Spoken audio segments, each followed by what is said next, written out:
안녕하세요. 얼마 전 결혼해서 행복한 신혼을 보내고 있는 여자입니다. 저와 남편은 정말 이렇게 잘 맞는 사람이 있을 수 있나 싶을 정도로 대화도 잘 통하고 성향도 잘 맞는 천생연분이에요. 이런 남편과 결혼하기까지 참 많은 일들이 있었네요.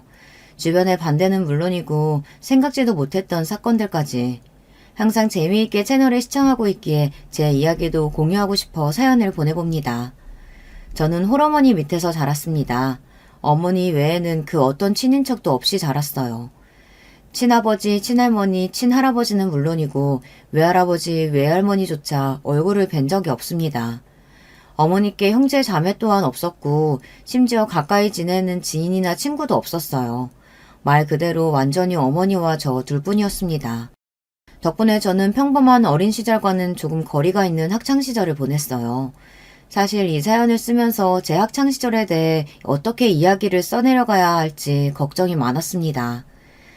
유치원을 다니던 때까지만 해도 제게는 별 문제가 없었어요.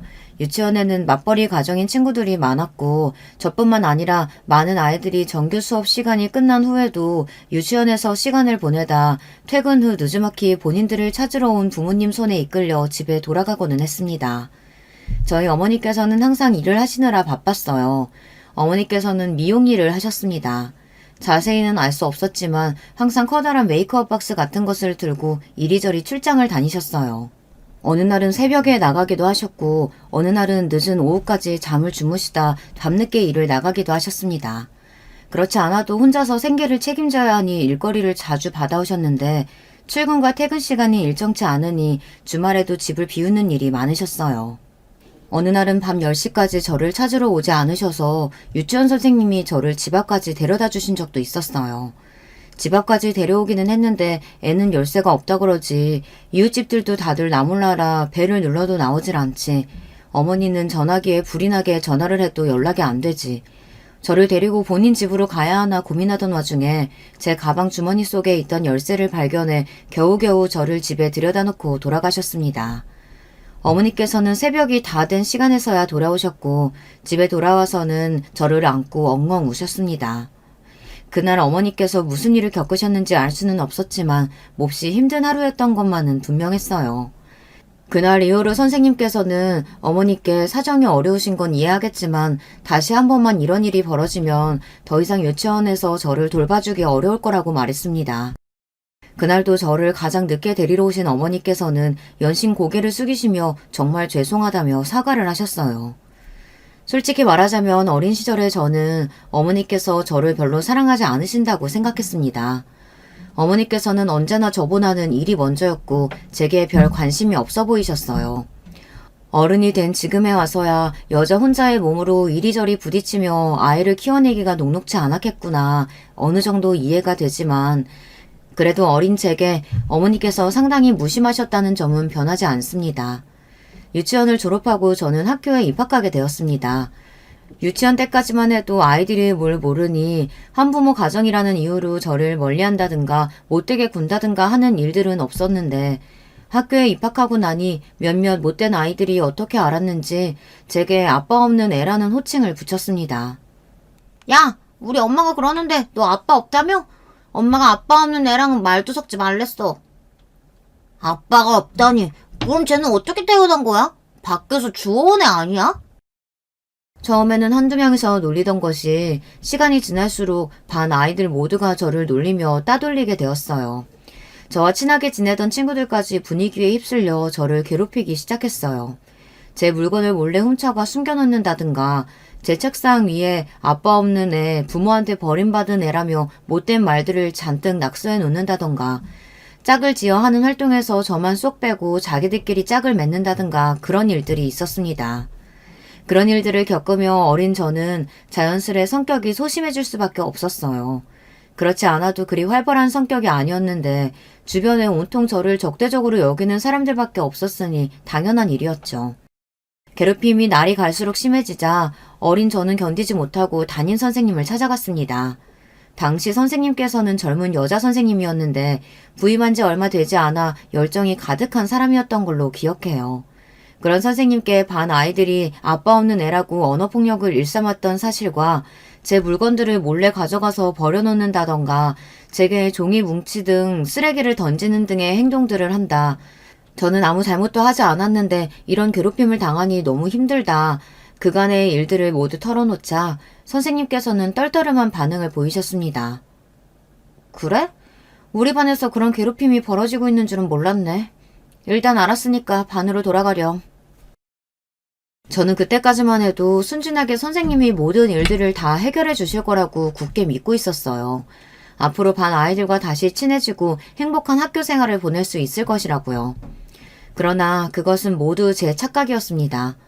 얼마 뒤 교실로 돌아오신 선생님께서는 반 아이들과 제가 모두 함께 있는 자리에서 방금 제가 말씀드렸던 이야기를 꺼내셨어요. 자, 혹시 우리 반에서 다른 친구를 괴롭히는 친구들이 있나요? 쌤이 이리 나와봐. 너를 괴롭힌 친구들을 모두 칠판 앞으로 불러줄 수 있겠니? 전혀 예상하지도 못했던 일에 가슴이 쿵쿵 뛰다 못해 터지는 것 같았습니다. 반 아이들 모두의 시선이 저에게 향했고 그 시선은 하나같이 짜증과 경멸이 섞인 시선이었어요. 제가 선뜻 앞으로 나서지 못하고 자리에 앉아있자 선생님께서는 연신 재촉을 하시며 저를 잡아 이끌어 칠판 앞에 세워놓으셨어요.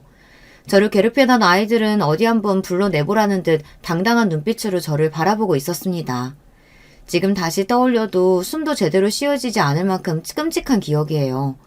저는 결국 그동안 저를 괴롭혔던 그 어떤 아이도 불러낼 수 없었고 한참을 칠판 앞에 혼자 서 있다가 교실을 박차고 뛰어나가 버렸습니다.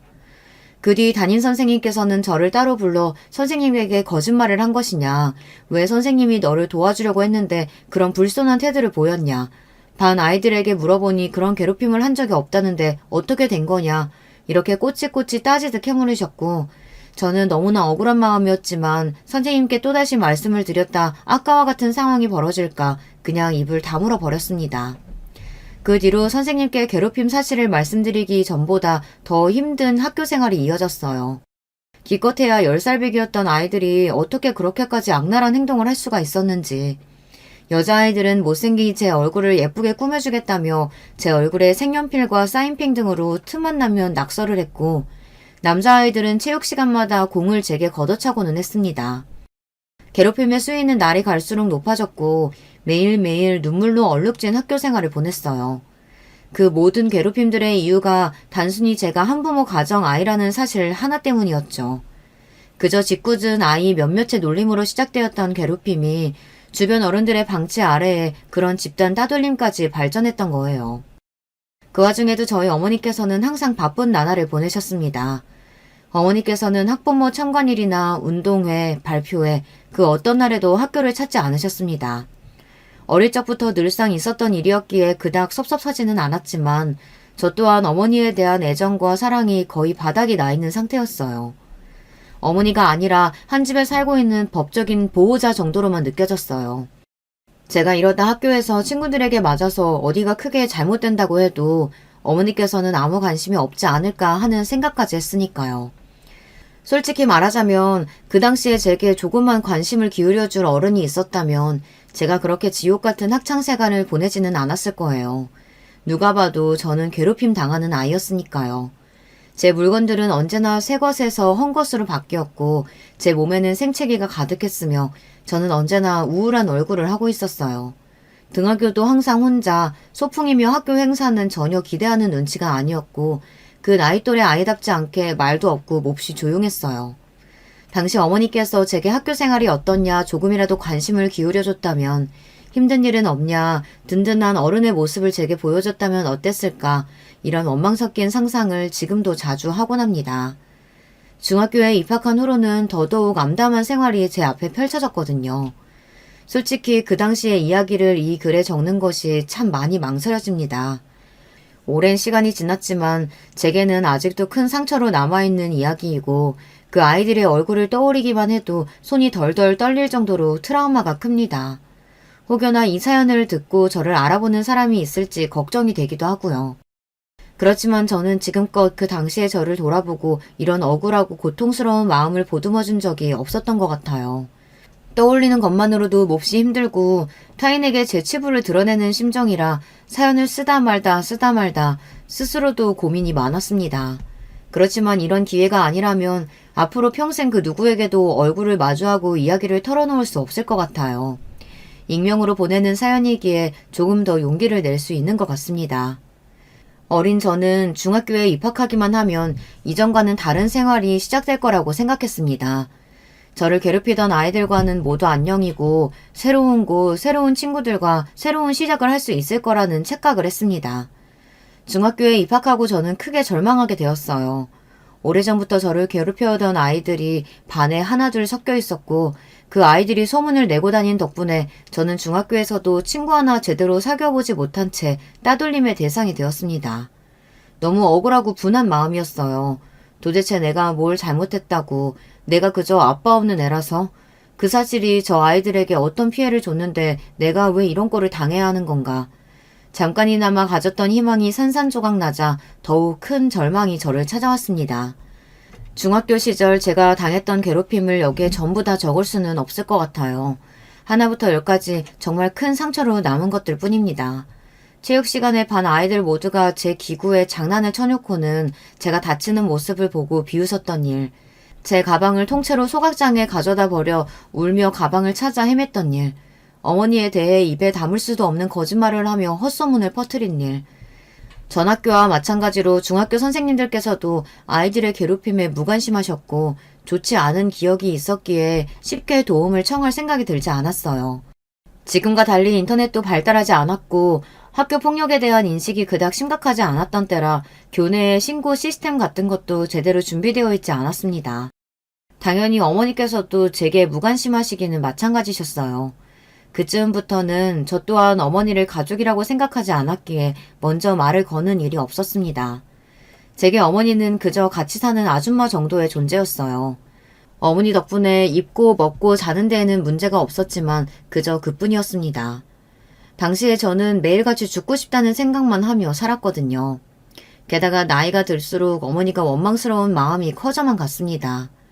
제가 학교 아이들에게 괴롭힘을 당하게 된 이유는 전부 어머니 탓이었으니까요. 제가 멀쩡히 아버지가 계시는 평범한 가정에서 태어나 자랐다면 이런 삶 따위는 살지 않아도 됐을 텐데 왜 어머니는 나를 낳아서 이런 환경에 방치하고 계신 걸까? 내가 어느 날 죽어버리면 안타까워 하시기는 하실까? 저를 괴롭히는 아이들도 몹시 원망스러웠지만 그 누구보다도 원망스러웠던 것이 바로 어머니였던 것 같아요. 어머니께서는 항상 새벽에 나가 밤 늦게 돌아오셨고 매일 피곤해 보이셨어요. 그나마 주말에는 얼굴을 마주할 기회가 있었지만 저와 어머니의 식탁에는 언제나 적막만이 흘렀습니다.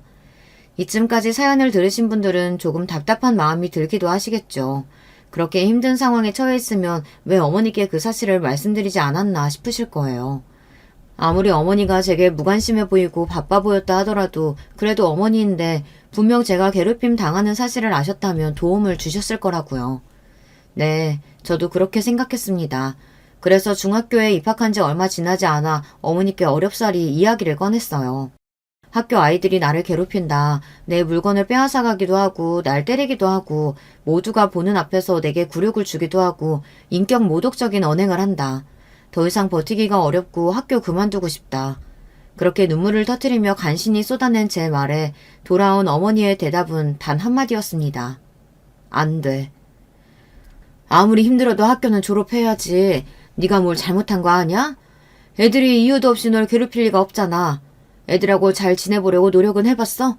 선생님한테 말씀은 드렸고? 그렇게 냉정한 말투로 저를 제대로 쳐다보시지도 않으시며 말씀하시던 어머니의 모습이 아직도 생생히 기억나요. 저는 그 말에 한마디 대답도 제대로 하지 못하고 그대로 몸을 일으켜 방 안으로 들어가 버렸습니다.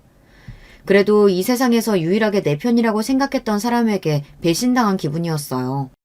그동안 애써 어머니께서 바쁘셔서 그런 거겠지. 정말 나를 사랑하지 않는 건 아니겠지. 내가 이런 상황에 처해 있다는 걸 알면 누구보다도 화를 내시고 나를 위해 뭔가를 해주시겠지. 그렇게 막연하게 믿었던 마지막 희망의 끈이 단칼에 잘리는 기분이었습니다.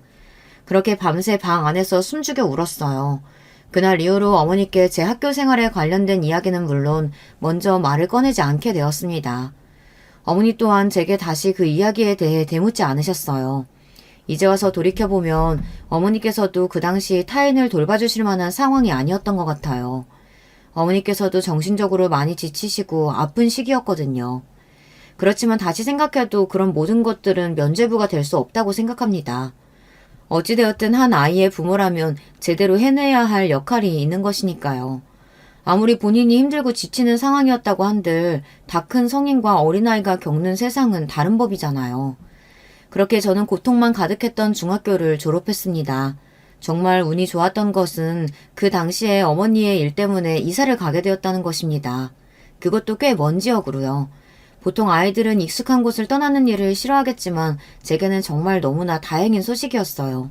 저를 괴롭히던 사람들을 떠나 저를 모르는 완전히 새로운 곳에서 새 출발을 할 수 있게 되었으니까요. 새로 이사가게 된 집은 전에 살던 집보다 조금 더 좁고 열악한 환경이었지만 저는 아무 상관이 없었습니다. 그저 빨리 새로운 학교에 들어가 남들과 같은 학교 생활을 할 수 있기를 바랄 뿐이었죠. 그렇게 입학식 날이 되었고 당연하게도 어머니께서는 제 고등학교 입학식에 참석하지 않으셨습니다. 사실 초등학교, 중학교 입학식은 몰라도 고등학교쯤 되면 학교 행사에 참석하지 않으시는 부모님들이 많이 계시잖아요. 아이들이 다 컸다고 생각하니까요. 때문에 부모님이 입학식에 오시지 않은 아이는 저뿐만이 아니었고 저는 그런 사소한 점에서도 소속감을 느꼈어요. 사실 새로운 학교 생활이 마음처럼 쉽게 풀려가지는 않았습니다. 어린 시절부터 쭉 또래 아이들에게 괴롭힘을 받아왔었기에 타인에게 다가가는 일이 너무나 어렵게 느껴지더라고요. 그러지 않으려고 노력했지만 피해의식과 열등감으로 꽁꽁 뭉쳐있는 상태였고요. 그런 저에게 먼저 다가와줬던 친구가 있었습니다. 첫날 옆자리에 앉았던 단발머리의 여자아이였어요. 저는 그 아이에게 먼저 말을 걸까 말까 속으로 수십 번을 고민했지만 차마 먼저 말을 걸 수가 없었어요. 갑자기 말을 걸면 이상한 아이라고 생각하지 않을까, 내가 전에 다니던 학교에서 괴롭힘을 받았다는 사실을 눈치채지 않을까, 말도 안 되는 상상을 하면서요. 담임 선생님의 인사가 끝나고 쉬는 시간이 되었고 다른 친구들은 벌써 서로 인사를 나누고 가까운 사이가 된 것처럼 보였어요. 이렇게 또 새로운 곳에서도 친구 사귀는 것에 실패하고 혼자 지내게 되는 걸까 싶던 차에 그 아이가 제게 먼저 말을 걸어주었습니다. 안녕? 못 보던 얼굴인데 이사 왔어? 난 송화중학교 나왔어.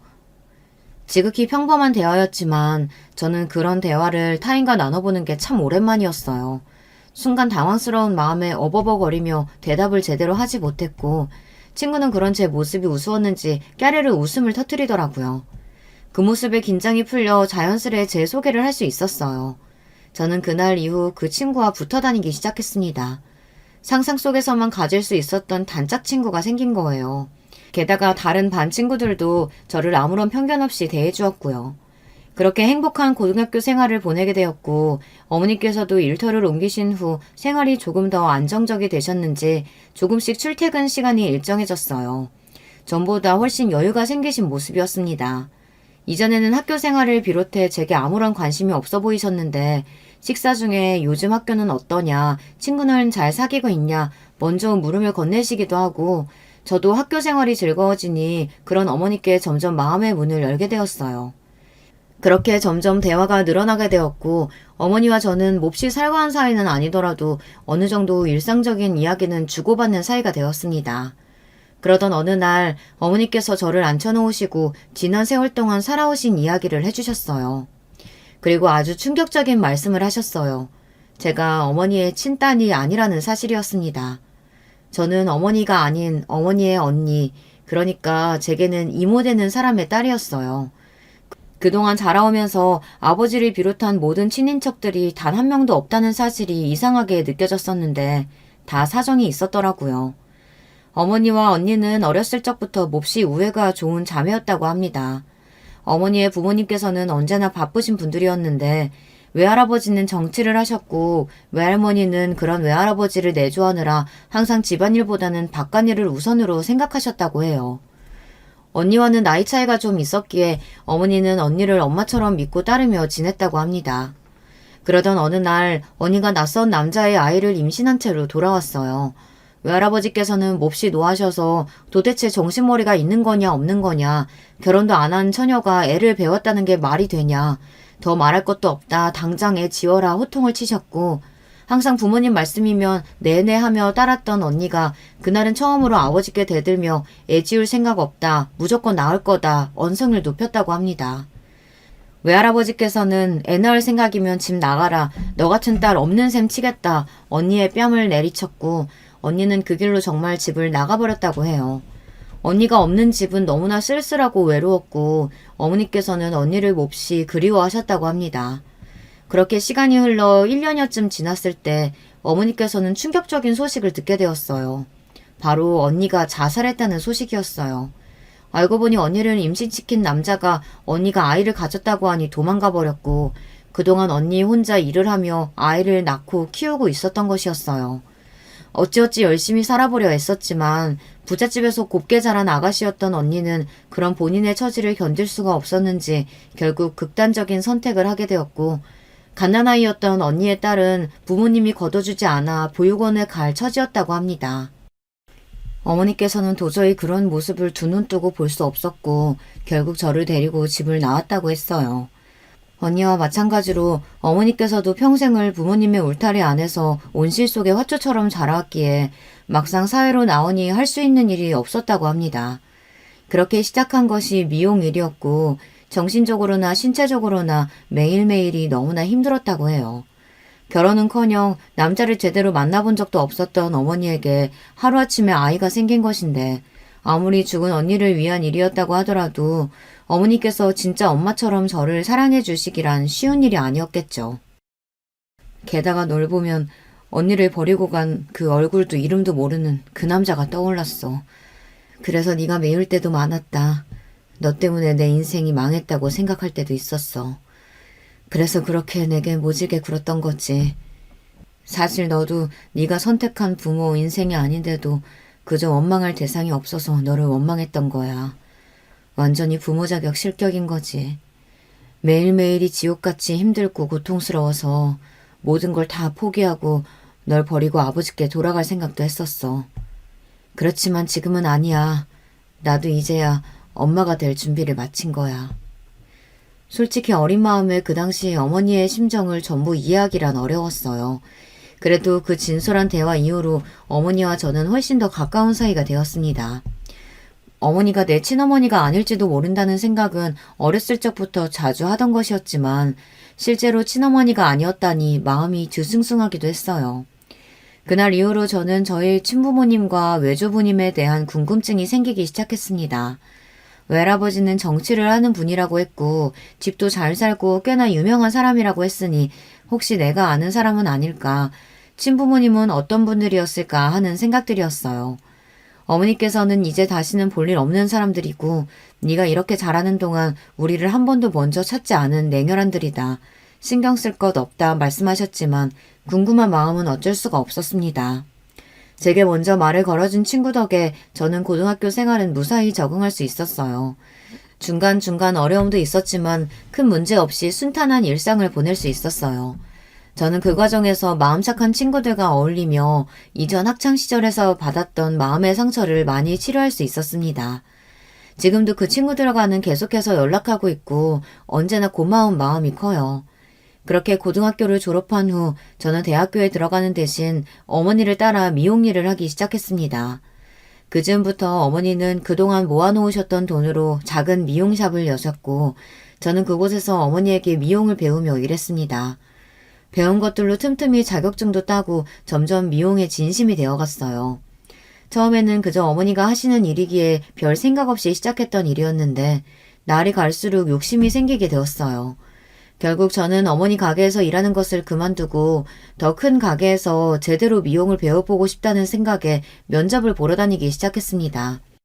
다행히도 미리 따두었던 자격증들이 큰 역할을 해주었고 운 좋게 한 샵에 취직을 하게 되었습니다. 그곳에서 저는 지금의 남편을 만났어요. 별 볼 일 없는 조건의 여자였던 저와 달리 남편은 샵 여러 개를 운영하고 있는 소위 말하는 금수저였습니다. 처음 저는 남편을 그저 나와 사는 세계가 다른 사람이라고만 생각했어요. 제가 잘 보여야 할 사장님, 그 이상 그 이하도 아니었습니다. 전혀 이성적인 호감도 없었고 그건 제 남편도 마찬가지였어요. 남편은 처음엔 그저 제가 좀 신경 쓰이는 정도였다고 했습니다.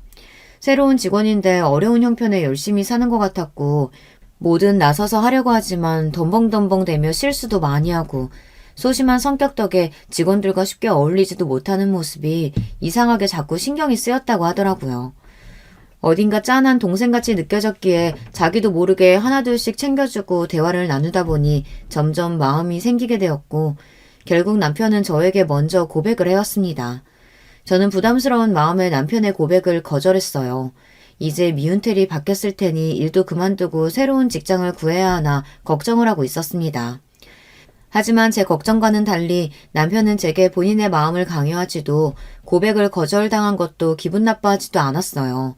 이전과 별 다를 것 없이 제게 친절하게 대해주었습니다. 그런 과정에서 저는 남편에게 천천히 마음의 문을 열 수 있었던 것 같아요. 남편은 제가 가지고 있었던 마음의 상처들을 다 보듬어 주었어요. 그런 남편에게 저 또한 점점 빠져들게 되었습니다. 그렇게 정식으로 교제를 시작하게 되었고 남편 덕에 정말 행복했어요. 남편은 경제적으로도 부유했지만 마음도 풍요로운 사람이었습니다. 저와 남편은 연애하는 내내 한 번도 싸우지 않았어요. 신혼생활을 보내고 있는 지금까지도요. 남편 덕에 전 해본 적 없던 호강을 많이 했습니다.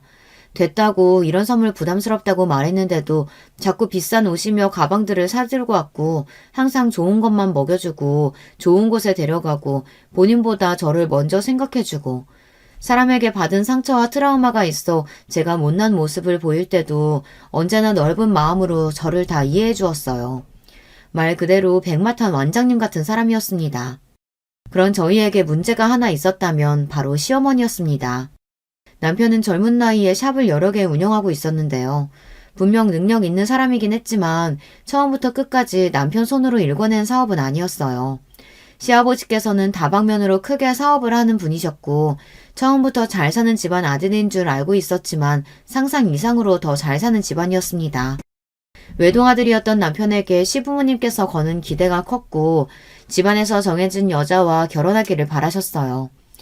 저와 만나는 사이며 결혼하고 싶다는 말씀을 처음 드렸을 때 정말 크게 싸웠다고 했습니다.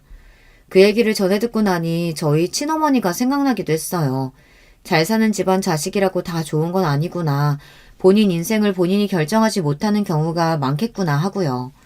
솔직히 저는 시댁 식구들의 반대 앞에 당당해질 수가 없었습니다. 제가 남편에 비해 한참 모자란 사람인 것이 사실이니까요. 애초에 만남을 시작할 때부터 제 욕심이라고 생각했고 억지를 부려 남편 앞길을 가로막고 싶은 생각은 전혀 없었어요. 그러나 남편은 그런 제게 허튼 생각하지 말라며 나는 너하고 꼭 결혼할 거다. 부모님께서 아무리 반대하셔도 내 뜻을 굽힐 생각은 전혀 없다. 저를 안심시켰습니다. 시아버지께서는 그래도 지들이 좋다는데 그냥 허락하자 하셨지만 시어머니께서는 끝까지 저를 반대하셨어요. 그렇지만 더 이상 반대하시면 집안과 연락을 다 끊고 나가서 둘이 바닥부터 시작해서 살겠다 고집을 부렸던 남편 덕에 결국 시어머니께서도 저희의 결혼을 허락하시게 되었습니다. 마지못해 결혼은 허락하셨지만 여전히 저는 시어머니의 눈엣 가시였기에 저를 곱게 봐주시진 않았어요. 언제나 제게 못 배워먹은 애라며 저런 수준 떨어지는 애를 어떻게 집안 식구를 들이냐 면전에 대고 구박을 하셨습니다. 어머니께서도 결혼을 그닥 반기는 눈치는 아니셨어요. 수준 맞는 사람이랑 만나 둘이 행복하게 결혼하고 살았으면 좋겠는데 꼭 그렇게 어려운 길을 가야겠냐. 너희 친어머니 얘기도 해주지 않았었냐. 사람이 너무 욕심을 부리면 안 되는 법이라면서요. 그렇게 순탄치 않은 결혼 준비였는데 상견례 자리에서 일이 터졌습니다. 시어머니께서 어머니를 너무 무시하는 바람에 어머니가 결국 참지 못하고 언성을 높이신 거예요. 당신네들만 이 결혼 반대하는 줄 알아? 나도 당신들 같이 돈만 많고 사람 무시하는 집안이랑은 상정도 하기 싫어. 돈이면 단 줄 알아? 나도 돈 있을 만큼 있어 봤어. 세상엔 돈보다 중요한 게 있는 거야. 뭐야? 못 배워먹은 집안 아니랄까봐 어디서 반말을 찍찍하면서 사람한테 삿대질을 하는 거야? 사람이 없으면 고개를 좀 숙일 줄도 알아야지. 가진 건 쥐뿔도 없는 주제에 자존심만 세가지고는. 두 사람 다 지금 상견례 자리에서 뭐 하시는 겁니까? 애들 보기 부끄럽지도 않아요? 결국 상견례 자리는 엉망이 되었고 시어머니께서 저런 집안과는 절대 결혼 못한다며 파혼을 선언하셔서 파토가 날 뻔했어요. 그렇지만 언제나 과묵하시던 시아버지께서 나서서 이제 좀 그만하라며 아들이 좋다고 하고 사돈 말대로 돈이 다가 아니지 않느냐. 저렇게 심지 곱고 올곧은 사람이면 애도 잘 키웠을 거다. 더 이상 왈가왈부 토달지 말고 결혼시키라 못을 박으셨어요. 결국 저희는 그날 날짜를 잡게 되었습니다.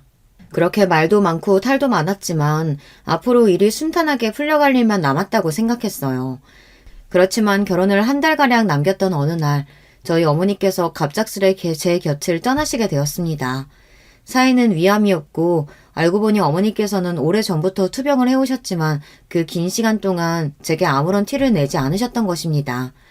어떻게 그 긴 시간을 힘든다는 말씀 한마디 하지 않고 혼자서 버텨오셨던 건지.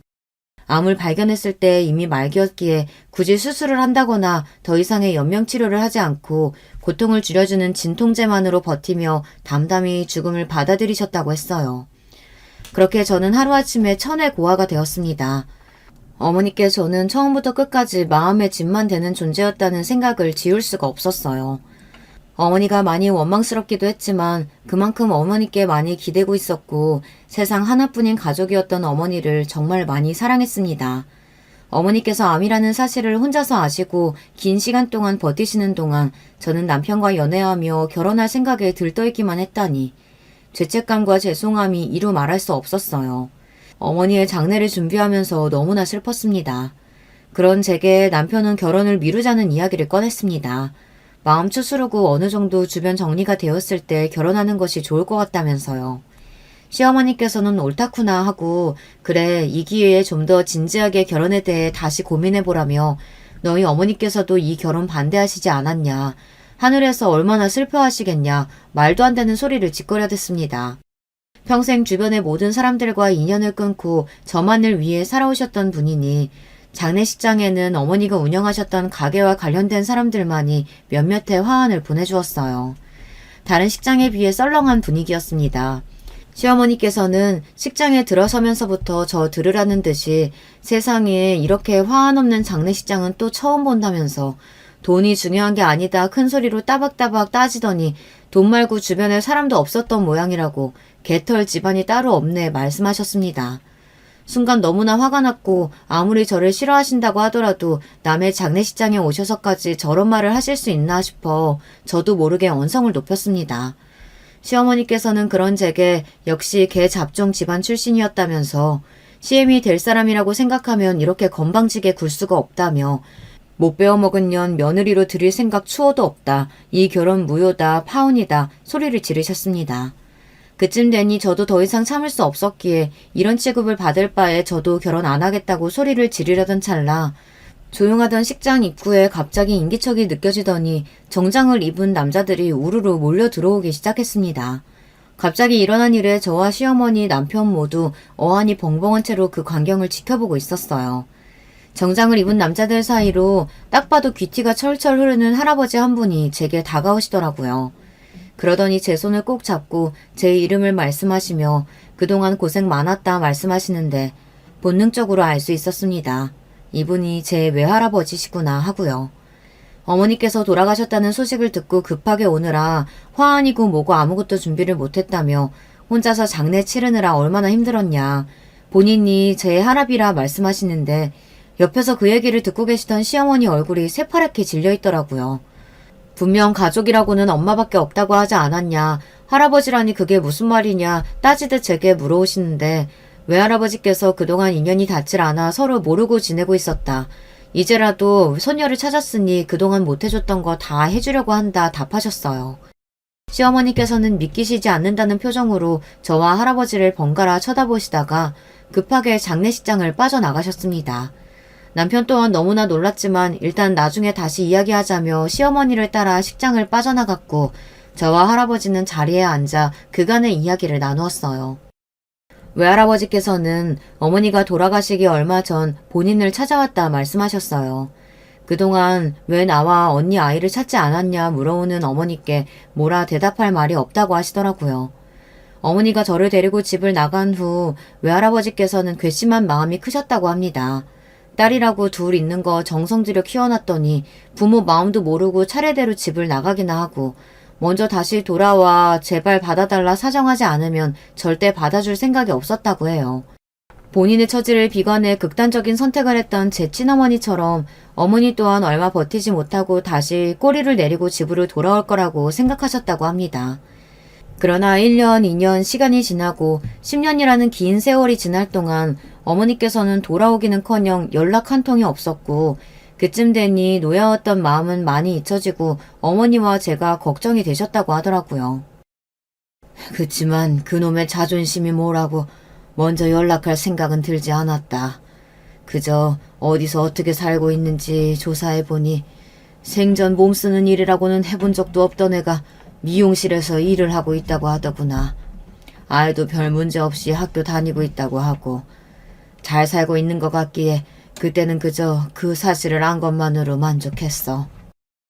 그렇게 외할아버지께서는 또 긴 세월 동안 저와 어머니를 잊고 본인 인생에 집중하며 열심히 달려오셨다고 해요.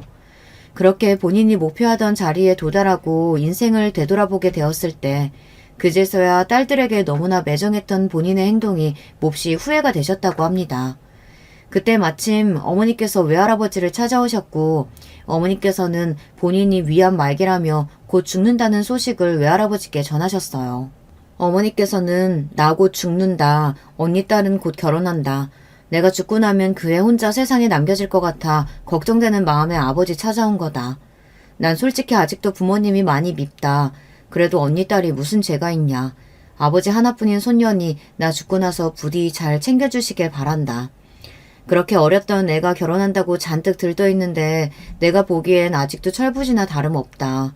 아버지께서 나한테 조금이라도 미안한 마음이 있다면 나 죽고 나서 모르는 척 하지 말아달라는 말을 남기고 덤덤히 돌아가셨다고 합니다. 그렇게 얼마 지나지 않아 어머니께서는 정말 돌아가셨고 뒤늦게 그 소식을 접하신 외할아버지께서는 사람들을 이끌고 장례식장을 찾아오셨던 것이었습니다. 저는 정치에 관심이 없어 잘 몰랐지만 외할아버지께서는 제 생각보다 훨씬 더 유명하신 분이었어요.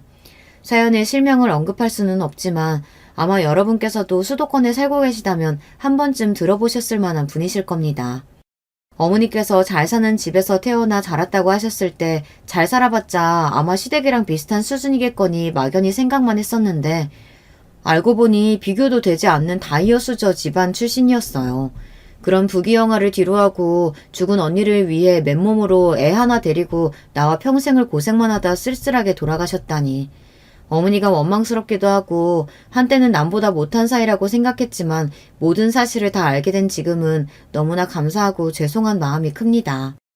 저를 위해 어떤 희생을 하셨는지 어떤 조건들과 행복한 인생을 뒤로하고 저를 선택하셨던 것인지 이제는 다 알고 있으니까요.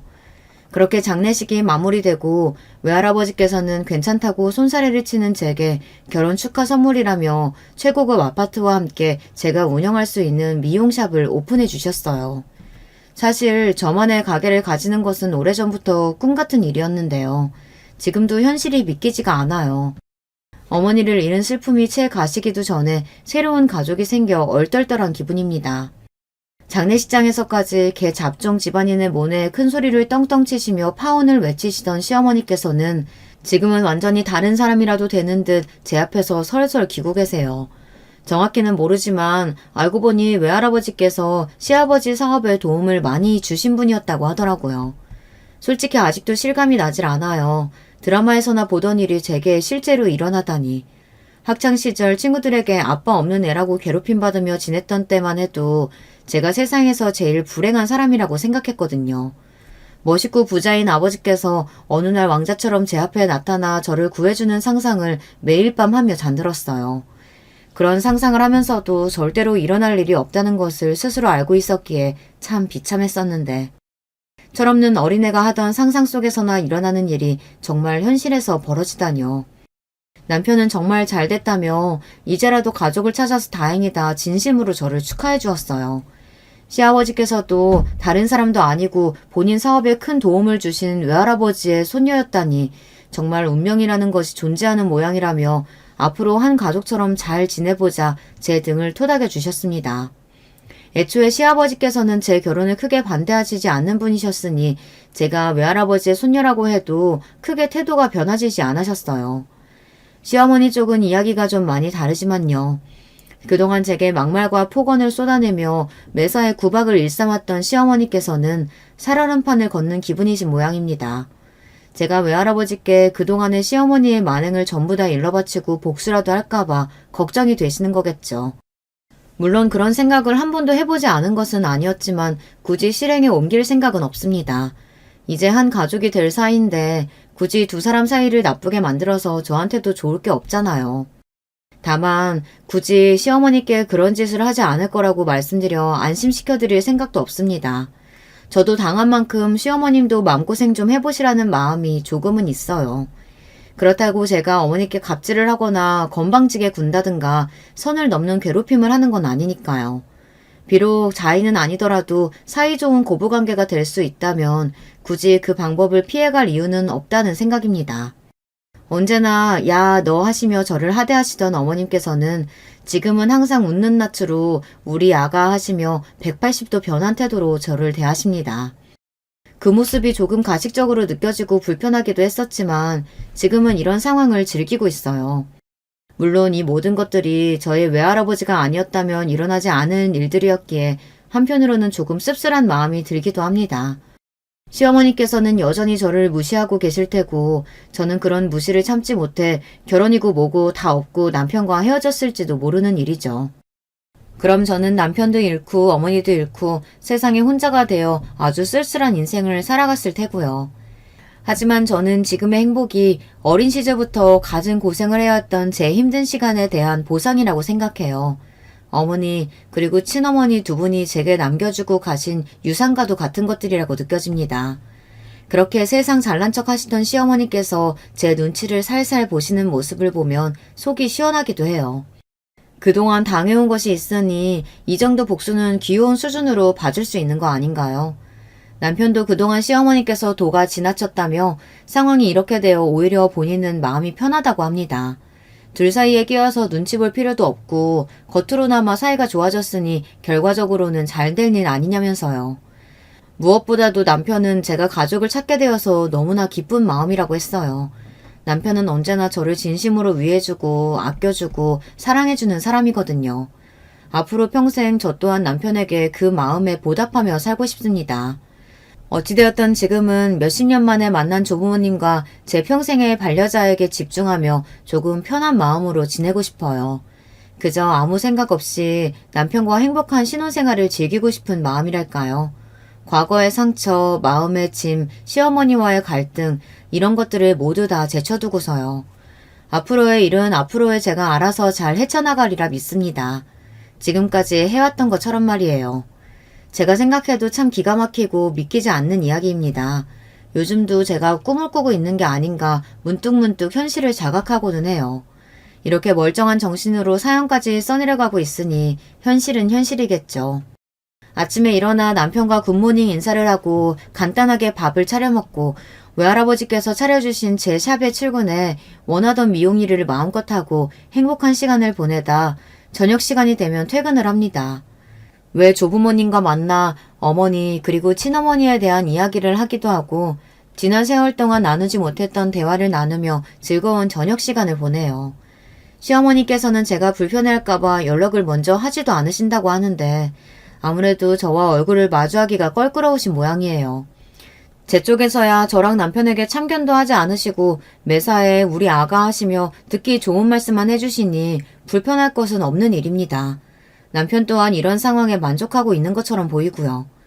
마음 같아서는 시어머니께 당한 구박과 무시를 되갚아드리고 싶기는 했지만 굳이 똑같은 사람이 되고 싶지는 않습니다. 앞으로 평생을 얼굴을 마주보고 살아야 할 사람인데 긁어부스럼 만드는 기분이기도 하고요. 게다가 본인이 그렇게 무시하던 사람 눈치를 보며 지내고 계시는데 그렇게 자존심 세고 본인 집안에 대한 자부심이 하늘을 찌르던 분께서 그 사실만으로도 얼마나 속이 불편하시겠어요. 그렇게 생각하면 이미 충분한 복수를 하고 있는 것 같기도 합니다. 이야기를 어떻게 마무리해야 할지 모르겠어요. 앞서 여러 번 말했듯이 요즘 제가 정말 꿈속에서 살고 있는 것만 같아요. 물론 돌아가신 어머니와 친어머니를 생각하면 마음이 무거워지기는 하지만 하늘에 계신 두 분께서도 제가 두 분에 대한 죄책감으로 슬픈 인생을 살기를 원하시지는 않을 거라고 생각합니다. 저를 위해 인생을 바치신 두 분과 지금 제 곁에 있는 가족들을 위해서라도 고통으로 가득 찬 과거를 돌아보며 후회 많은 인생을 살기보다는 마음의 상처를 보듬고 앞으로 나아가는 인생을 살고 싶어요. 남들은 멋있게 글을 마무리하던데 저는 마지막 부분에서 한참을 써내려가지 못하고 망설이고만 있네요. 거창한 인생의 가치관이나 교훈 같은 걸 남기기에는 제 스스로 아직 부족한 사람이라고 느껴져서요. 저도 아직 인생을 다 살아본 것은 아니기에 어떻게 살아라, 어떻게 해라 이런 이야기는 쉽게 남기기가 어렵네요. 다만 확실한 것은 과거에 갇혀있지 않고 언제나 앞을 바라보며 사는 사람이 되고 싶다는 제 다짐입니다. 여기까지 제 이야기 들어주신 모든 분들께 감사드려요. 언제나 행복하고 평안한 일상만이 가득하시길 바라겠습니다. 안녕하세요. 저는 요새 머릿속이 하도 복잡하고 가슴은 꽉 막힌 듯 답답한 상태를 안고서 지내고 있는 여성 애독자입니다. 저라는 사람의 배경을 먼저 설명해보자면 어렸을 적에 아버지를 잃고 홀어머니 아래에서 자랐습니다. 편부모 가정이었죠. 형제는 오빠가 한 명이 있고요.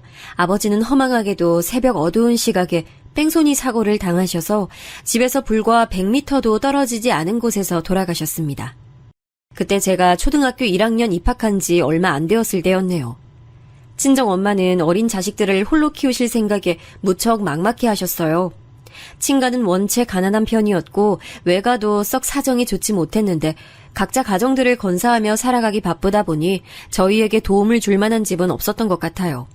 그때 딱 한 집이 저희에게 손을 내밀었으니 바로 친정엄마의 친언니 되시는 제 큰 이모셨습니다.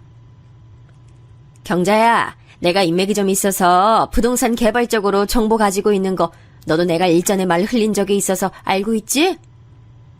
언니. 지나가듯 언뜻 들은 말이었지만 기억은 하고 있어. 그런데 그건 왜?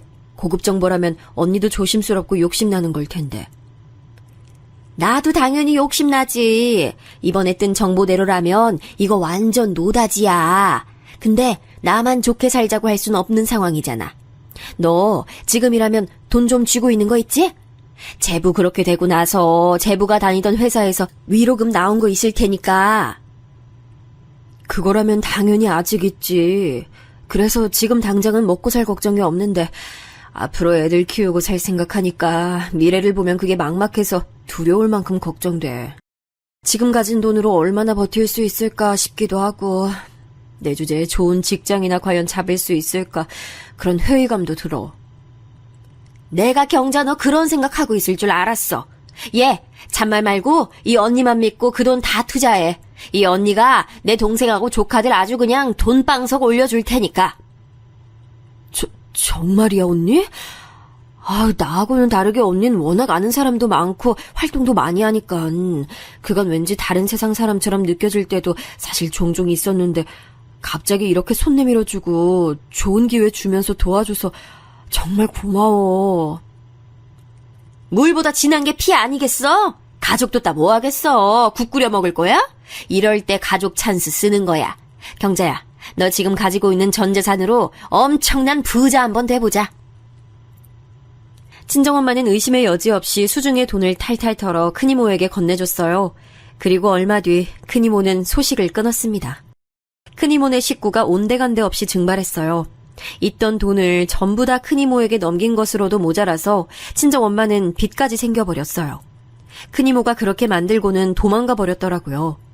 당시 건강이 안 좋으셨던 외할아버지께서는 큰이모의 천인공노할 행각을 아시고 충격으로 쓰러지신 뒤 그대로 세상을 떠나셨습니다.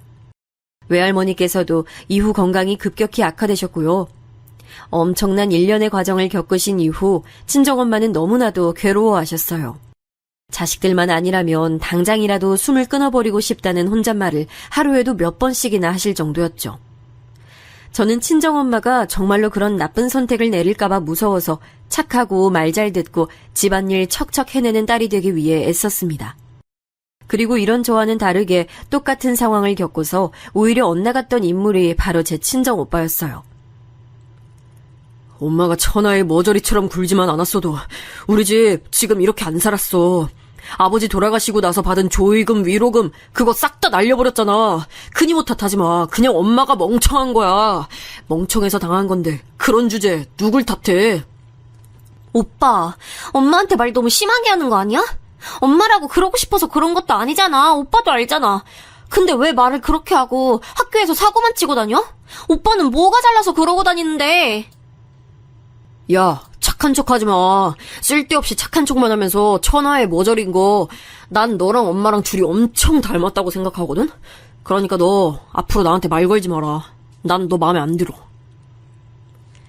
사춘기였던 저희 남매는 서로에게 감정의 날을 세웠고 저는 친정오빠의 비행이 꼴불견이라 생각했으므로 적반하장으로 나오는 그 태도가 불쾌해서 아예 절연을 한 수준으로 대화는커녕 눈도 안 마주치고 살기 시작했어요. 큰이모의 사기 행각 이후 생기를 잃어버린 채 간신히 하루하루 연명하며 오로지 자식들만 보며 사는 엄마가 너무 불쌍하게 느껴졌습니다. 그런 엄마의 처지도 알아주지 않고 끊임없이 자잘한 사고만 쳐대는 오빠가 정말 싫었고요. 그런데 엄마는 그런 당신의 아들을 크게 나무라지 않으셨어요. 그저 모든 게 당신의 잘못이겠거니 생각을 하실 따름이었죠. 그럴수록 저는 오빠가 싫어졌고 남매 간의 우애가 완전히 단절된 채로 시간이 흘렀습니다. 돈 잃고 빚까지 졌던 탓에 저희 집은 아주 어렵게 살아오다가 제가 결혼할 때쯤 돼서야 여유로워졌어요. 참고로 오빠가 저보다 먼저 장가를 들었고요. 결혼 상대를 저는 결혼식장에서나 처음 봤습니다. 상견례 자리에도 저는 안 나갔거든요. 그건 오빠 쪽도 마찬가지였어요. 그 정도로 어찌 보면 유치하다 할 수 있을 만큼 저희 남매는 서로에게 벽을 치며 살아왔어요.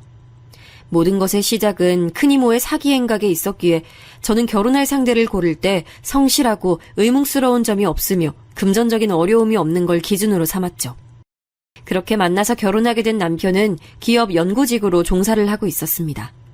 감투에 비해 연봉이 아주 높진 않았지만 적어도 고용 불안에 시달릴 일은 없는 직무였고 해외 지사 연구소로 출장을 자주 나가기도 했습니다.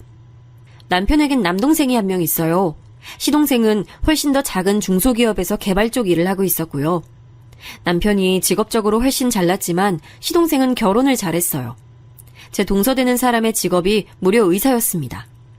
동서가 시동생보다 연상이었고 저보다 나이도 많았어요. 하지만 제가 손윗사람이기 때문에 서로에게 존칭을 하는 것으로 처음에 정리를 했죠. 그럼 호칭은 그냥 동서라고 불러도 괜찮은 거 맞죠? 앞으로 잘 부탁해요, 동서. 저도 잘 부탁드릴게요, 형님. 제가 비록 나이는 더 많지만 형님이 결혼 선배고 또 이 집안에 먼저 들어오신 선배이기도 하니까요. 앞으로 제가 많이 배워야겠어요. 그래봤자 제가 꼴랑 1년 더 먼저 결혼한 것뿐인데 아무튼 말씀이나마 그렇게 해주셔서 감사해요. 내과 의사라고 하시길래 저는 지레 겁부터 먹고 긴장하고 있었지 뭐예요.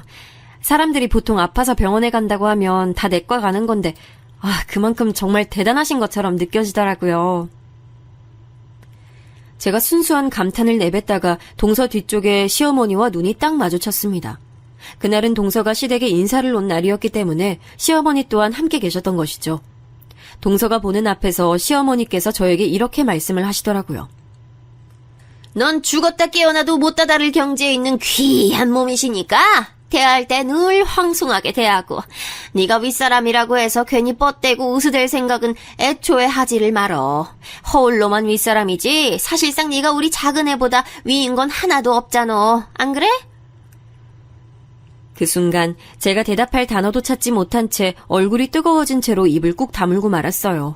민망했고 수치스러웠습니다. 굳이 동서가 보는 앞에서 그런 적나라한 말씀을 제게 하셨어야 했는지 원망이 들었네요. 게다가 저는 한 번도 우리 큰애라는 식으로 칭해주신 적 없으시면서 동서에겐 단박에 우리 작은애라고 지칭해주시는 것에 서운한 마음이 밀려왔어요. 의사 며느리인 동서는 쌍수를 들고 환영하며 반기셨으나 그 이전에 들어온 별 볼 일 딱히 없는 며느리인 저는 어머니께서 썩 반기지 않으셨던 전적이 있었습니다. 우선 제가 편부모 가정에서 자란 사람이라는 것부터 마음에 안 들어 하셨고요. 상견례장 때는 코빼기도 안 비추더니 결혼식장에 뚱하게 모습을 드러낸 제 친정 오빠를 보면서 남매가 저렇게 사이가 안 좋은데 부부관계는 과연 좋겠냐고 하시면서 투덜거리셨어요. 그리고 제가 남편하고 처음 만나서 연애를 하게 된 계기가 지인 소개를 통해서였거든요. 그 얘기를 들으시더니 시어머니께서는 펄쩍 뛰셨죠. 뭐야? 지인이 다리를 놔줘서 처음 인연을 맺은 거였다고? 그 지인이 대체 누구야? 내가 당장에 따져 물으러 가야겠어. 어디 눈깔이 삐어서 우리 집 장남을 저딴 거지 같은 여자한테 갖다 대려고 소개를 시켜줬다는 거야. 그 지인이란 놈팡이 사는 데가 어디야? 엄마, 자식 결혼 가지고 장사라도 하시려는 속셈이신 거예요?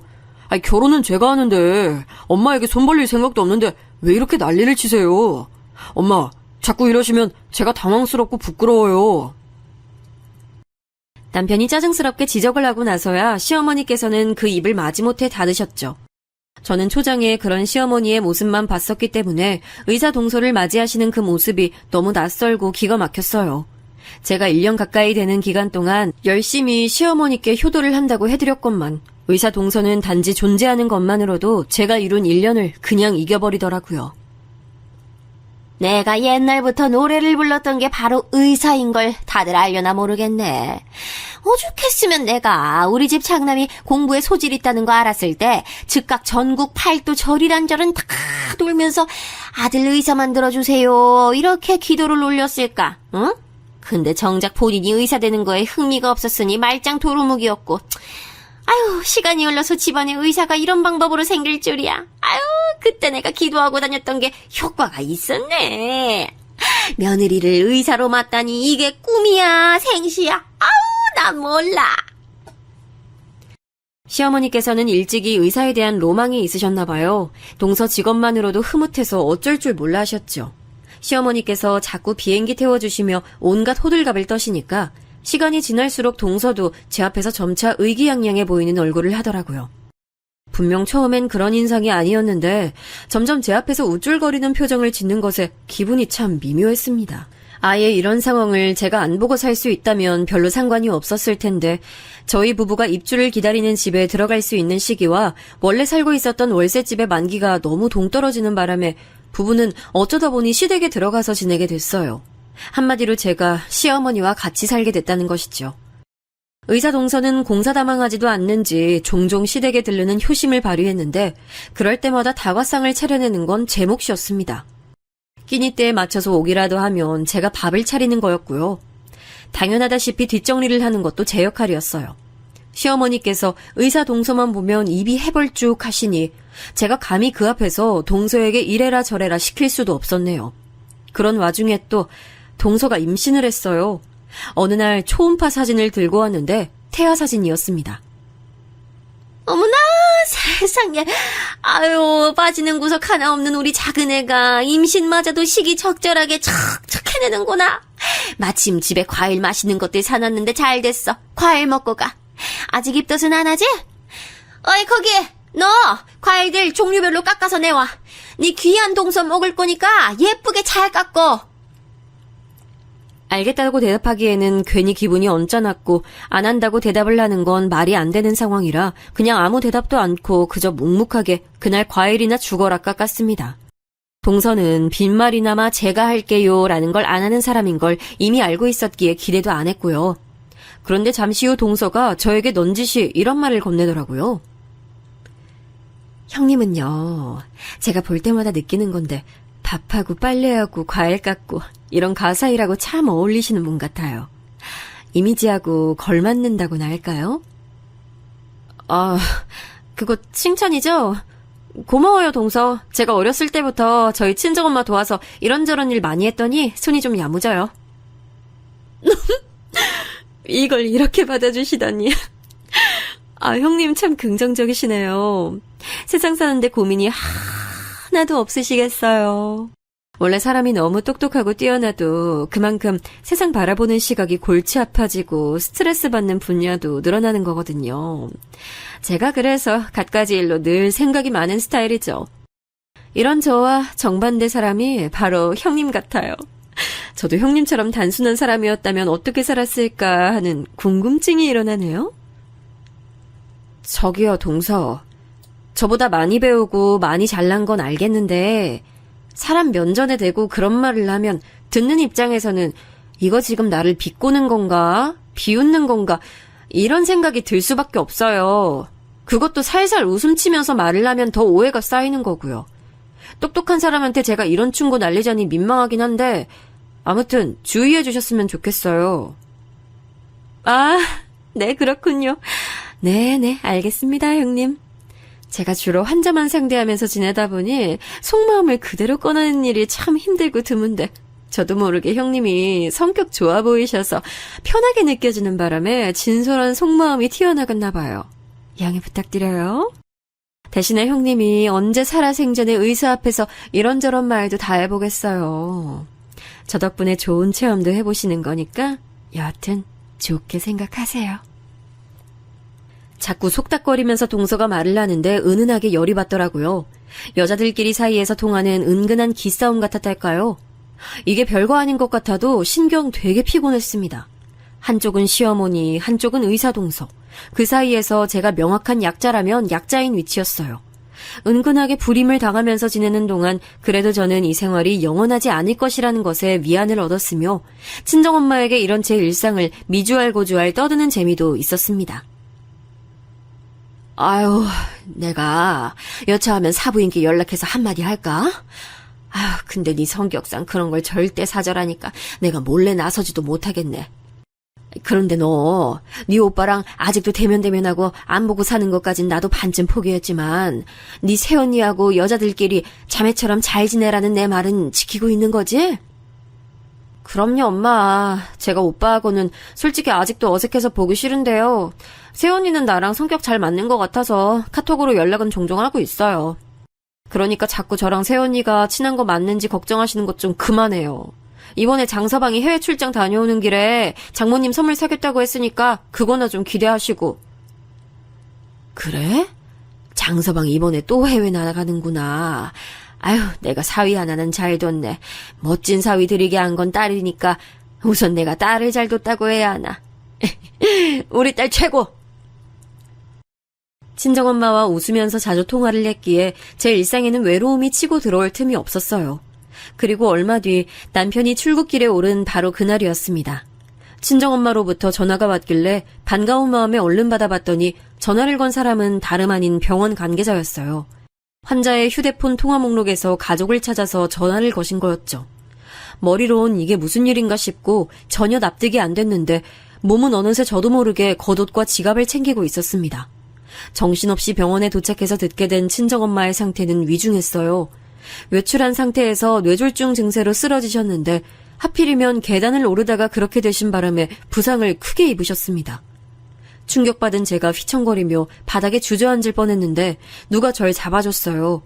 고개를 돌려 확인했더니 친정 오빠였습니다. 너무 오래전에 그리고 너무 오랜 세월 사이가 틀어진 남매였으나 이런 상황에서 마주하니까 의지되면서 눈물이 나더군요. 오빤 저를 다독여주곤 자기가 수술 동의서에 보호자 자격으로 전부 사인을 마쳤대요. 그러는 동안 새언니가 제 손을 꼭 잡아줬고요. 만약 저 혼자였으면 무서웠을 텐데 곧장 친정오빠가 새언니와 와준 것이 다행이었습니다. 기나긴 수술 시간 동안 초조하게 기다리던 저는 휴대폰에 들어온 알림을 확인했어요. 시어머니께서 문자를 보내셨더라고요. 말도 없이 나가선 전화도 안 받고 뭐하는 짓이냐고 잔소리를 해놓으셨길래 제가 전화를 걸어서 설명드렸습니다. 네, 어머님. 다름 아니라 저희 친정엄마가 갑자기 쓰러지시는 바람에 병원이에요. 수술실 앞에서 수술 끝나는 거 기다리는 중이에요. 경황이 없어서 어머님께 따로 연락드릴 생각조차 못했어요. 뭐야? 사부인이 수술을 받아? 아유, 그거 아주 큰일이네. 난 또 네가 왜 이렇게 연락이 안 되나 했는데 그런 일이 있었다니. 지금 많이 걱정되는 상황이라서요. 어머님께서도 부디 저희 친정엄마 무사히 수술 잘 받으실 수 있도록 기도 좀 해주세요. 그래, 알았다. 설마 별 큰일이야 있겠어? 너무 걱정하지 마. 걱정 그렇게 하면 될 일도 안 되는 게 세상 이치야. 우리 큰아들이 마침 오늘 멀리 외국 나가서 다행이네. 안 그랬다면 장모 걱정에 우리 큰아들이 고생 좀 했을 거니까 말이야. 별로 상황에 적절하게 하신 발언은 아닌 것 같아서 제가 조용히 눈살만 찌푸렸을 뿐 대답은 안 했습니다. 그 뒤로 그저 인사만 남기고 통화 종료했고요. 시어머니와 통화를 마치고 나서 수심에 잠긴 친정 오빠와 새언니의 얼굴을 보고 있는데 그 순간 왜 그렇게 가족처럼 보였는지 모릅니다. 제가 현재 함께 살고 있는 가족은 시어머니였건만 접점을 최소한으로 줄이고 지내온 오빠 부부가 확실한 제 편처럼 느껴져서 기분이 이상했네요. 그리고 몇 시간 더 흐른 뒤 드디어 수술방 문이 열렸습니다. 장기 출혈이 너무 심해서 다 처치하지 못하고 우선의 최선만 다해놓은 상황이라는 말을 들었고 엄마는 중환자실로 옮겨졌습니다. 바람과는 달리 너무나도 힘들게 상황이 흘러갔고 마음속으론 정말 돌아가시면 어떡하지라는 걱정뿐이었어요. 하루에도 12번씩 제 심장이 쿵 떨어졌다 올라가기를 반복했네요. 그렇게 이틀이 지나고 차도가 조금이나마 있다는 의료진의 말, 그건 정말 제게 한 줄기 희망이었어요.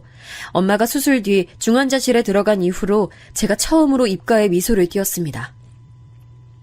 엄마, 제발 조금만 더 힘내서 버텨줘요. 이대로 떠나기엔 엄마도 너무 억울하고 한만 많은 인생이잖아. 이제야 편하게 빛 좀 보려고 하는데 설마 이렇게 떠나실 건 아니죠?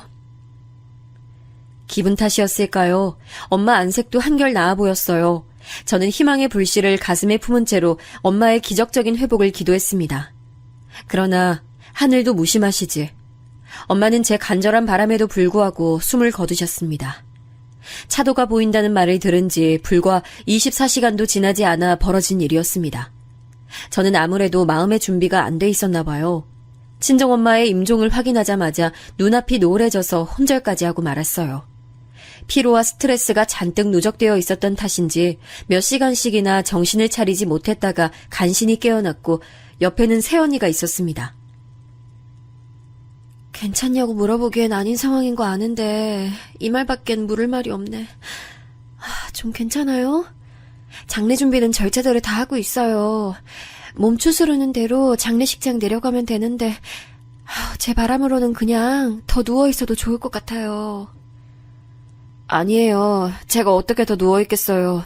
우리 엄마 차가운 영안실에 누워있다가 뜨거운 불길 속으로 들어갔다가 작은 함에 담겨서 영영 좁은 공간에 안치될 일만 남았는데 자식으로서 제가 어떻게 누워있어요. 저 좀 부축해주세요. 우리 엄마 영정 앞으로. 제가 지금 바로 가야겠어요. 입에서는 속사포처럼 말이 줄줄 튀어나갔어요. 그 몽롱하고 멍한 정신으로 어떻게 그런 말을 다 내뱉고 새언니와 함께 장례식장까지 갔는지 저도 의문입니다. 몸과 마음은 만신창이가 됐지만 마치 본능에 따라서 그렇게 했나 봐요. 오빠는 침통한 얼굴로 아무 말 없이 제 어깨를 몇 번 두드려줬습니다. 혈육이기에 알 수 있는 것인데 오빠는 애써 건조한 눈가를 유지하고 있었지만 울고 있는 셈이나 다름없었어요. 그 떨리는 눈동자, 부자연스럽게 힘이 들어간 인매만 봐도 속으론 오열하고 있는 걸 알 수 있었네요.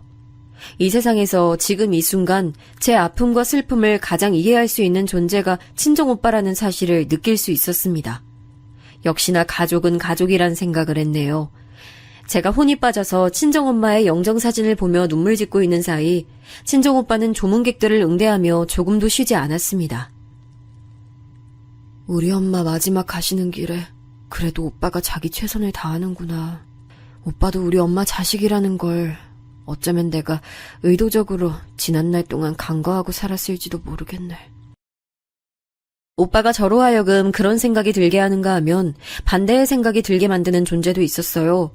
저는 조문 온 시동생을 보면서 멍하게 입을 뗐습니다. 혹시 어머님 같이 안 오셨어요? 그리고 동서는요? 아, 형수님, 그게 두 사람 다 사정이 있어서 지금 같이 오진 못했습니다. 면목이 없네요. 삼가 조의를 표합니다. 갑자기 무슨 일이라도 생겼나 봐요. 그러고 보니까 갑자기 생각났는데 출장 계획 있다고 하시지 않았어요? 제가 얼핏 들었던 것 같은데 엄마 일 때문에 잊고 있었네요. 예, 맞습니다. 사실 오늘이 출장길에 오르는 날이에요. 저는 같이 출장 가는 동료한테 상가집 가야 한다고 양해 구해놓은 상태고요. 이번이 간만에 잡힌 장기 출장이라서 지금 가면 다음 달에나 돌아올 것 같아요. 오늘 말곤 다시 조문 올 수 없어서 죄송합니다. 출장길에 이렇게 와주셨으니 그걸로 된 거죠. 고맙습니다. 저희 엄마도 하늘에서 그렇게 생각해 주실 거예요. 속이 온통 문드러진 상태였지만 제법 감정을 억누른 채로 시동생을 맞았죠. 반쯤 넋이 빠져있던 상태였기 때문에 사실 시동생이 떠나고 나서야 상황을 제대로 한번 곱씹어 왔습니다. 시댁 식구들 중에서 제가 설마 그 친척분들이 와주시는 걸 굳이 기대한 건 아니었어요. 다만 시어머니와 동서는 조문을 안 오는 게 이상한 거였으니까 의문을 품었죠. 지끈거리는 머리로 저는 순간적으로 아마 둘 다 내일 조문을 올 생각인가 보네 이렇게 생각하고는 말았습니다. 하지만 그 다음 날이 되어도 둘 다 조문을 오지 않았습니다. 저는 그걸 당장 짚어낼 정신머리마저 없었어요. 왜냐하면 친정엄마 장례식장에 근 20년 만에 뵙는 큰이모가 오셨기 때문입니다. 경자야, 나 왔다. 네 언니 왔다. 아유, 우리 경자 언니가 너무 미안하다. 너무 미안해서 차마 안 올 생각까지 하다가 내가 자매된 도리론 못 지키고 살았지만 인간된 도리는 지켜야 할 것 같아서 이렇게 왔어. 경자야, 언니가 미안해. 이제 나 용서하고 하늘에서 편히 쉬어. 미치셨어요? 어디 뻔뻔스럽게 얼굴을 들이밀어요. 우리 엄마는 이모가 떼먹고 간 돈 때문에 그 돈 버느라 몸고생하고 친자매한테 뒤통수 맞으셨다는 그 배신감으로 마음고생하셨어요. 저는 분노에 차서 큰이모의 멱살을 잡으며 흔들고 말았어요. 그러자 몇 걸음 뒤에 떨어져 있던 남자가 급하게 다가와서 저를 거칠게 떼어내더군요. 누군가에서 봤더니 큰이모 아들인 제 사촌 오빠였습니다. 저도 모르게 이를 세게 갈면서 사촌 오빠를 노려봤고 악에 받친 채로 큰이모 멱살을 다시 잡았습니다. 그러자 일전보다 더욱 거친 악력으로 저를 떼어냈어요. 그리고 저는 처절하게 장례식장 바닥을 나뒹굴었습니다. 아픔에 경악하고 있던 그때 달려온 사람이 바로 친정 오빠였죠. 이게 뭐하는 짓이야? 돈의 천륜도 저버리고 영혼까지 팔 수 있는 천박한 족속들이 우리 엄마 가시는 길에 똥칠하러 온 걸로도 모자라서 내 동생까지 괴롭혀? 네 동생이 먼저 우리 엄마 괴롭혔다 이 자식아. 어른 멱살 잡아 흔드는 그게 어디 제정신이야? 누구 보고 천박한 족속들이래. 기껏 시간 내서 조문해줬더니 이딴 반응을 보이는 거야말로 천박한 거 아닌가? 맞지 엄마? 그동안 반성 한번 안 하고 살아왔다는 걸 아주 잘 알겠네. 수치도 모르고 설치는구나. 우리 엄마 장례식에서 내 눈앞에서 내 동생을 그렇게 대하고도 무사할 거라고 생각했다면 오산이야. 여보, 경찰 불렀지?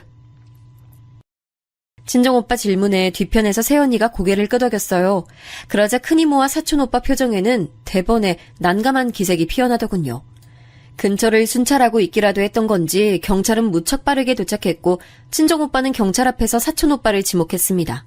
조문객들이 대체 이게 무슨 소란인가 싶어서 어안이 벙벙하게 보였지만 저는 그 경황 없는 와중에도 어쨌거나 큰이모에게 이런 식으로나마 갚아주게 돼서 속이 시원하다는 감상이었습니다. 혹시 친정엄마가 하늘에서 이런 상황을 유도해 주신 게 아닐까 하는 생각마저 들면서 여러모로 갖가지 감정들이 휘몰아쳤네요. 이런 사건에 갑자기 끼어드는 바람에 제가 친정엄마의 발인 때까지 차마 신경을 기울일 수가 없었던 거예요. 시댁 쪽엔 말이죠. 잠깐만, 그러고 보니 어머님하고 동서는 끝내 오지 않았네. 정말 무슨 갑작스러운 병고라도 생겼나? 엄마 장례를 힘들게 치르고 있을 나한테는 알리기 미안하니까 아무 말도 안 하고 있는 건가?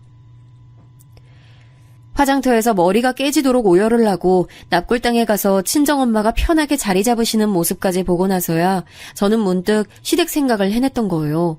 안 그래도 마침 아리송해하고 있는데 새언니가 저에게 슬쩍 다가오더니 물어보더라고요. 저기 그런데 동서 되시는 분은 그렇다 치고 어떻게 시어머니께서도 안 오실 수가 있어요? 궁금해서 계속 물어볼까 하다가 이제서야 물어보는 거예요. 혹시 뭐 때문에 안 오신 거래요? 네? 아, 그게 사실은 저도 연락을 받은 게 없어요. 갑자기 무슨 특별한 상황에 처하신 것 같긴 한데 그냥 제 짐작이고요. 근데 제 동서는 왜 그렇다 치고예요? 그렇게 생각하신 이유가 있으세요? 아, 저번에 카톡으로 안부 주고받았을 때 그 동서 되시는 분 임신했다고 그러셨잖아요. 그것 때문에 그랬네. 제가 언니한테 제 동서 얘기를 했었군요. 아, 맞네요. 동서가 임신했다는 소식을 들었던 날 생각해보니까 언니하고 카톡을 나눴었네. 그때 약간 제가 경황이 좀 없어서 얼떨결에 언니 카톡에 답장을 했었던 것 같은데 그때 동서 얘기를 했었네요. 근데 임신이랑 조문이랑 무슨 관련이 있나요? 요즘 세상은 이런 거 안 따지는 사람들이 훨씬 많긴 한데 아직도 있다고 저는 들어서 알고 있거든요.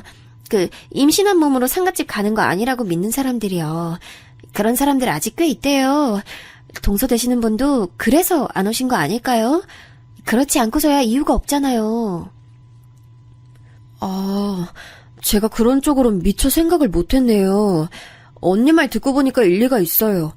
아무래도 그 사유인 듯 싶어요. 아휴, 아무튼 언니 고생 많으셨어요. 저 진짜 제정신이 아니라서 장례식장에서도 몇 번이고 미쳐버릴 것 같았는데 언니 계셔서 심적으로 의지가 좀 됐네요. 오빠한테도 너무 고맙고요. 정말이에요? 아휴, 그렇게 생각해주니까 고맙네. 앞으로 남매끼리 잘 지내는 모습 난 정말 보고 싶어요. 그래야 하늘에 계신 어머님도 기뻐하실 거예요. 새언니 말을 들으며 겸연쩍은 표정을 지어 보이던 저는 뒤편에서 친정오빠가 조금 머쓱한 기색으로 서 있는 걸 봤어요. 딱 눈치로 느껴지는 게 있더군요. 새언니가 저에게 시댁 조문 일을 물어본 건 친정오빠가 시킨 일인 것 같았습니다. 자기가 궁금한 부분인데 제게 직접 물으러 오기 민망하니까 새언니를 시킨 모양새더라고요. 저는 그런 오빠와 눈이 마주치자 슬쩍 미소를 보내줬어요. 그러자 오빠는 고개를 끄덕여줬고요. 단절되다시피 하며 지냈던 남매는 그것이 불효인 줄도 모르고 그렇게 살았다가 모친의 죽음을 마주하고 나서야 화해를 했습니다. 아무리 생각해도 제 자신이 너무 못난 자식인 것 같아서 엄마에게 미안한 점 투성이었어요. 오랜만에 집으로 돌아가는 길, 저는 울며 웃기를 반복했습니다. 마치 실성한 사람처럼요. 왜 엄마 같은 심성이 착하고 고운 사람이 나 같은 부족한 딸을 낳았을까 싶어서 진짜 미칠 것 같았어요. 힘들고 지친 발걸음으로 당도한 현관문 앞, 저는 뇌리에 박힌 도어락 비밀번호를 누른 후에 고개를 갸웃해야만 했습니다. 비밀번호가 틀렸다는 표식이 떴거든요. 잘못 눌렀나 싶어서 다시 해봤지만 여전히 틀렸다는 표식이 저를 반겨줬어요. 저는 의문을 안고 현관 벨을 눌렀습니다. 그러면서 문에 대고 노크도 했죠. 어머님, 안에 계시죠? 저 왔어요. 문 좀 열어주세요. 언제 나올까 했는데 이제야 오는구나. 옛단이 침이다. 저는 어느 순간 확 열린 현관문에 깜짝 놀라 뒷걸음질 쳤고 시어머니께서는 짐가방 하나를 제 발치에 던지셨습니다. 갑자기 제 짐이라니. 도어락 비밀번호가 틀린 것과 맞물려서 저는 마치 제가 쫓겨나는 상황 같다는 판단이 들어서 속이 차갑게 식었어요. 제 짐이라니 무슨 말씀이세요? 그러고 보니까요, 어머님. 저희 엄마 떠나시는 길에 오지도 않으시고 멀쩡히 댁에 계셨네요. 그럼 멀쩡히 있었고 말고. 그러니까 더 부정 탈까봐 노심초사하게 되는구나. 너 그 짐 가지고 어디 여관 같은 데서 지내. 한 달 정도는 좋게 그래야 될 거야. 언감생심 이 집에 들어올 생각은 말고. 네 자랑스러운 의사 동서가 임신한 걸 생각해줘야지. 임신한 몸인데 만약 너 때문에 재수 온 붙으면 그건 네가 책임질 거 아니잖아.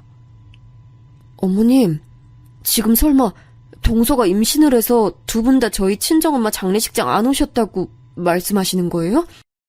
게다가 한순간에 엄마 잃고 심장 뜯기는 기분으로 장례 치르고 온 저한테 집에 들어오지 말라고요? 여관방에서 지내라고요? 어머님, 이건 아니죠. 어떻게 이러실 수가 있어요? 부정 탈지도 모르는데 내가 그럼 어떻게 아니래. 귀한 의사 며느님이 뱃속에 우리 집안 씨를 품은 게 우선이지 이미 죽고 없는 네 엄마 기리는 게 우선이야? 말씀 그렇게 함부로 하시는 거 아니에요. 어머님, 제가 그동안 어머님 수준 낮은 언행을 많이 목도하면서도 며느리 된 도리 지키겠다고 꾹 참으면서 따라왔는데 지금 이건 정말 아닌 것 같아요. 이 황당무계한 짓거리에 의사씩이나 되는 엘리트 동서가 동의를 해서 가담했다는 게 전 정말이지 믿어지지가 않아요. 혹시 어머님 독단이에요? 동서가 이렇게까지 했을 거라고는 상상이 안 돼요. 독단이라니. 내가 우리 작은애하고 얼마나 사이가 긴밀하고 좋은데. 우리 작은애도 장례식장 같은 곳에 임신한 몸으로 가면 귀신 붙는다고 가기 싫어해. 네 엄마 귀신이 자기한테 해코지할 것 같다면서 우리 작은애가 걱정하더라. 그거 아주 일리가 있는 말이야. 아니 너는 아직 임신 소식 없는데 가뜩이나 잘난 동서가 먼저 임신까지 탁 해버린 상황을 네 엄마 귀신이 곱게 봐줄 리가 없잖아. 그러니까 네가 이 집에 들어오면 안 된다는 거야. 네가 있으면 우리 작은 애가 여기를 안 올 텐데 아우 나 그런 상황은 내가 용납을 못해. 제 인내심의 한계는 거기가 끝이었습니다. 친정엄마를 두고 네 엄마 귀신이라니요. 분노에 차오른 제가 발치에 있던 짐가방을 들어서 시어머니를 향해 던져버렸어요. 시어머니께서는 외마디 비명을 지르며 몸을 숙이셔서 그걸 피하시더니 겁에 질려서 몸을 떠시면서도 황급하게 현관문을 닫는 건 잊지 않으시더군요. 삽시간에 닫혀버린 현관문을 제가 주먹으로 두드렸더니 안쪽에서 시어머니의 놀란 비명소리가 들려왔습니다. 언뜻 경찰을 부르겠다고 그렇게 말씀하시는 소리가 들린 것 같아서 더욱 화가 치밀어 올랐죠. 그러다가 문득 휴대폰으로 시각을 확인했어요. 아직 동서가 있는 병원이 진료를 보는 시간이었습니다. 문 닫기 전에 쳐들어가서 동서에게 따져 물어야겠다는 목표가 저를 휘감았어요. 눈에 뵈는 것이 없는 상태로 저는 동서가 있는 병원까지 곧장 가버렸습니다. 제가 그때 어찌나 격양되어 있었는지 내과가 입점해 있는 건물에 도착해서 엘리베이터를 간발의 차이로 놓치자 그대로 계단을 밟고 올라가 버렸어요. 조금의 지체도 스스로 용납이 되지 않았습니다. 그렇게 도착한 병원, 저는 곧장 접수하는 곳으로 가서 동서를 찾으려고 했는데 때마침 화장실에 다녀온 동서가 자기 진료실로 들어가는 모습이 눈에 들어오는 게 아니겠어요. 아주 평온하고 때깔이 좋더군요. 분노에 눈이 돌아간 제가 동서를 따라 진료실로 들어갔습니다. 등을 돌려 저를 확인한 동서가 화들짝 놀라더군요. 오랜만이에요, 동서. 그런데 왜 그렇게까지 놀라요? 마치 귀신이라도 본 사람처럼 얼굴이 금세 사색이 됐네. 아니, 어떻게 여기에 저를 보러 오셨나 봐요? 그런데 제가 지금은 좀 바쁜데 우선 나가주시겠어요? 급한 용무 있으신 거면 전화나 문자로 하세요. 제가 바로 확인할게요. 밖에 대기 환자 없던데요? 안 바쁜 것 같은데. 그리고 바쁘다면서 전화나 문자는 바로 확인하시겠다고요? 말이 앞뒤가 안 맞는데요. 혹시 제가 친정엄마 장례 치르고 온 몸이라서 저하고는 상종하기 싫다 뭐 이런 거예요? 의사씩이나 되시는 분이 고작 그런 미신 하나 때문에 저희 친정엄마 장례식에 코빼기도 안 비추실 줄은 몰랐습니다. 정말 서운하네요. 어머님한테 뭐 얘기 듣고 오신 거구나. 그럼 저도 그냥 안 숨길게요. 네, 장례 치르고 온 사람하고 상종하고 싶지 않아요. 부정 타는 것 같아서 그냥 싫어요. 형님에게나 본인 친정엄마지. 나한텐 피 한 방울 안 섞인 모르는 아줌마인데 내가 굳이 장례식장에 가야 했을까요? 전 그렇게 생각 안 하는데요. 뭐라고? 모르는 아줌마? 지금 말 다 했어요? 제 입장에선 틀린 말도 아니죠. 그리고요, 형님. 남의 일터에 불쑥 들이닥쳐서 이러시는 거 엄연히 영업방해예요. 얼른 나가주세요. 기가 막혀서 미치겠네. 이보세요. 환자 상대하는 의사가 말을 그따위로 막 해도 되는 거야? 이 병원 대체 뭐야? 무슨 의사가 이래? 동서의 신랄한 표정과 곁들인 망언에 제가 그만 눈이 돌아가 버렸어요. 친정엄마는 당신의 자식들에게 마지막 인사도 따로 못 건네시고 허망하게 고통 속에서 눈을 감으셨는데 그 죽음이 희화화되는 것처럼 느껴져서 도저히 견딜 수 없었습니다. 저는 손에 잡히는 것들을 그냥 되는 대로 다 집어 던졌어요. 필기구, 서류 이런 것들이요. 놀란 동서가 비명을 지르며 문 쪽으로 급히 달려가다가 한 번 넘어졌고 허둥지둥하며 일어나더니 진료실 문을 열고 나가버렸어요. 저는 바닥에 떨어진 서류를 발로 짓밟으며 저도 모르게 눈물을 흘리고 있었습니다. 이 모든 상황이 그냥 벅찼고 힘들었고 친정엄마가 보고 싶을 따름이었어요. 접수처에 있던 분들이 저를 말리러 왔는데 저는 스스로 진정하고 제 발로 걸어 나갔습니다. 나와보니 동서는 접수처 구석의 벽에 붙어서 공포에 질린 눈을 하고 있더라고요. 그 꼬라지를 보는데 그저 피식 웃음이 나왔습니다. 저는 터덜터덜 건물 밖으로 나와서 정처 없이 걷다가 새언니에게서 온 문자를 보고 길가에 주저앉아 버렸어요. 힘든 일 겪은 사람들끼리 의지하면서 앞으로 잘 지내자고 그렇게 왔더라고요. 홀린 듯 새언니에게 전화를 걸었습니다. 언니, 정말 죄송한데 제가 지금 갈 곳이 마땅치 않은 것 같거든요. 제가 그쪽으로 가도 될까요? 제가 혹시 거기서 잠깐 지내도 괜찮을지 오빠한테 물어봐 주시겠어요? 무슨 일인지 모르겠지만 당연히 돼요. 무조건 오세요. 오빠한테 왜 물어봐요. 당연히 된다고 할 것을. 지금 어디예요? 이동하기 어려운 상황이면 위치 알려줘요. 내가 데리러 나갈게. 그 망설임 없는 대답을 듣고 펑펑 울었네요. 무슨 정신으로 친정오빠와 새언니 집까지 제가 갔는지도 모르겠어요. 새언니는 저를 따스하게 반겨줬고 저 때문에 일찍 퇴근했다는 친정오빠는 어떻게 된 상황인지부터 물어왔어요. 저는 두 사람 앞에서 있었던 일을 그대로 말해줬죠. 이야기를 들은 두 사람은 동시에 한숨을 푹 내쉬었고 할 말은 많지만 참는다는 기색이었어요. 저는 그날 밤 남편과 통화를 마쳤습니다. 남편이 자기 모친의 행각에 너무 민망해했고 기가 막혀 했어요. 설마 그렇게까지 생각하고 행동하시는 분일 줄은 자식인 나도 몰랐어. 너한테 미안해서 내가 지금 어떻게 해야 할지 모르겠네. 나 다음 주에 들어가니까 그때까지 일단 잘 지내고 있어. 알았지? 내가 가서 엄마하고 해결 볼게. 남편이 확실하게 제 편에서 지지를 보내주는 것에 제 마음이 풀렸습니다. 마치 친정엄마가 주고 가신 선물 마냥 오빠와 자연스레 화해를 하고 새언니와 수다를 떨며 시간을 보낼 수 있음에 감사함도 느꼈고요.